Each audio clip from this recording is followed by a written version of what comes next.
On est en train de leur porter l'estocade de la contradiction. C'est eux qui ont créé les conditions du retrait des pays de l'AES. Et ils vont se réunir. Est-ce que vous imaginez cette CEDEAO? Les gens ne payent même pas leurs cotisations. C'est l'Union européenne qui paye leurs cotisations.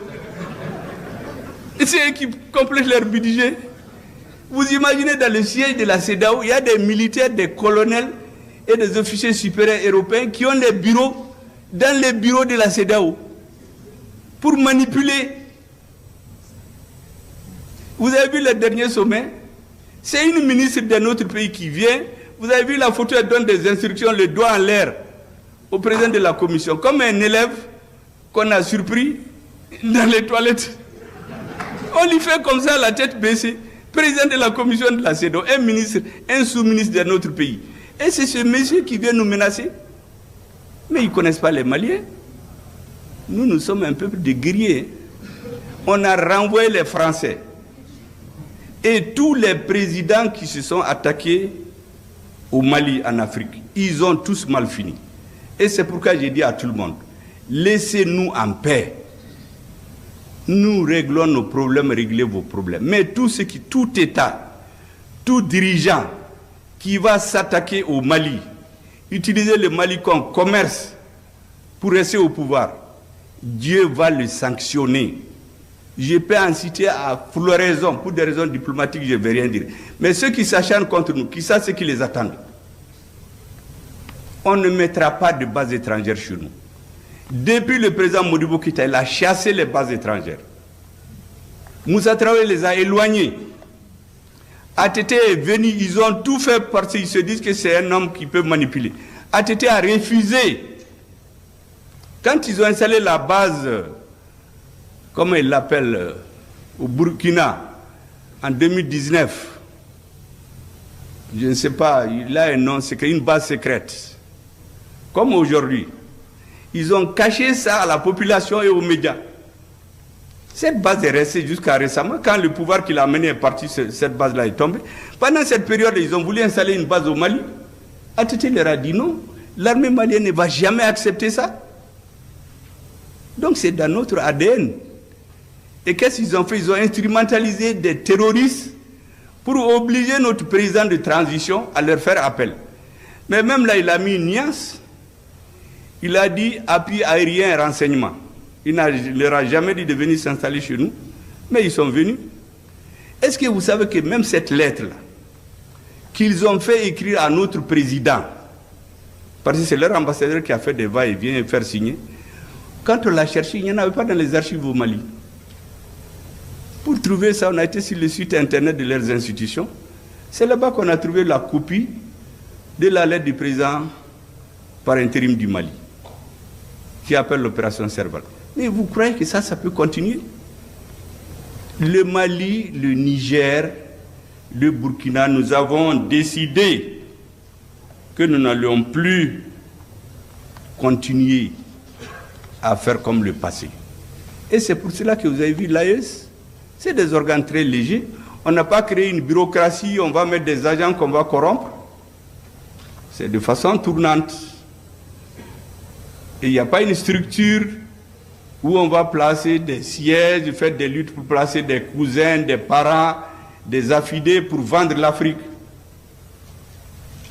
Mais chez eux là-bas, je vous ai dit qu'à la CEDEAO, mais est-ce que vous avez vu un sommet de l'Union européenne ou de ces pays où des Africains sont dans la salle? Mais ces gens-là, dans toutes les réunions, c'est des gens des autres pays qui sont dans la salle. On les manipule dans les couloirs. Les militaires qu'on envoie là-bas, on les manipule. En réalité, on dit que c'est... Mais ils sont au service de ces pays. Sinon, qu'est-ce qu'un militaire de l'Union européenne va venir faire dans les bâtiments de la CEDEAO? Qu'est-ce qu'il vient faire là-bas? Mais nous savons ce qu'il fait. Nous connaissons son nom. Je ne veux pas le dire seulement pour des raisons que vous comprenez. Nous savons de quel pays il vient. Les gens avec lesquels ils sont en contact, et là-bas et ici, on le sait. Mais il faut que les gens arrêtent. Il faut que les Africains tirent les leçons de ce qui est arrivé ici et là. Vous savez, là, la polémique qu'il y a aujourd'hui entre un président de l'AES et certains pays par rapport à un président de l'AES et le Niger, disons, et certains pays par rapport aux bases secrètes. Les bases secrètes là, personne ne les a jamais reconnues. Est-ce que vous avez jamais entendu un pays dire « Ah oui, je reconnais qu'il y a des bases secrètes chez moi ». Généralement, quand les surprend la main dans le sac, ils ont deux attitudes. Ou bien ils se taisent en attendant que la tempête passe, ou bien ils se lèvent le verbe très haut pour faire des dénégations. Ah, des journalistes étrangers peuvent venir enquêter. Mais ceux qui l'ont dit, des journalistes étrangers ont été enquêtés l'autre jour, ils ont caché. Oui, j'ai oublié la base Burkina, c'était base Sabre, en 2019. Mais on a caché ça même au peuple burkinabé. C'est une base secrète. Ils ont voulu la mettre au Mali, ATT a refusé. Le président qui était là-bas pensait qu'en faisant leur jeu, ça lui permet de durer au pouvoir. Mais après, le peuple burkinabé s'est soulevé, on l'a fait partir. Les bases secrètes, c'est pourquoi ça s'appelle secrète. Ils ne les reconnaissent jamais. C'est de cette base-là qu'ils avaient prévu de tomber sur le Niger, renverser le régime.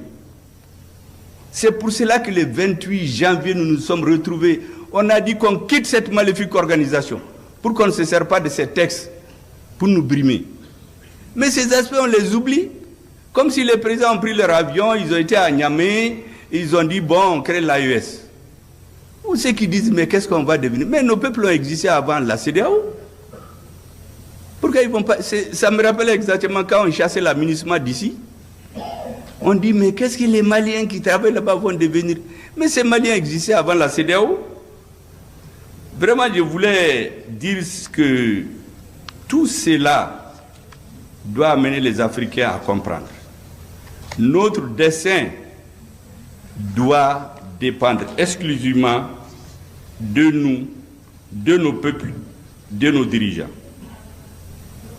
Et je termine par une dernière mise en garde. Je l'ai dit, je le répète. Je ne veux pas jurer, mais je suis sûr. Tous les pays, tous les dirigeants, qu'ils soient africains ou ailleurs, qui se mettent dans des complots contre notre peuple, ils vont payer ça. L'agenda de Dieu est différent de celui des hommes. Il y en a qui vont perdre les élections, ils vont fuir le lendemain. On a vu ici. Dès le lendemain, ils ont fui. Pourtant, ils ont tout fait. Emprisonner 1000 personnes, tuer 60 personnes, emprisonner des avocats, violer toutes les lois pour pouvoir éliminer un adversaire politique. On dit que c'est la démocratie. Mais la démocratie, c'est les lois. Lorsqu'on utilise tout ça, le nombre de personnes, si c'était dans un régime militaire qui a eu 60 morts d'un coup, ils allaient dire, mais ça c'est la dictature militaire.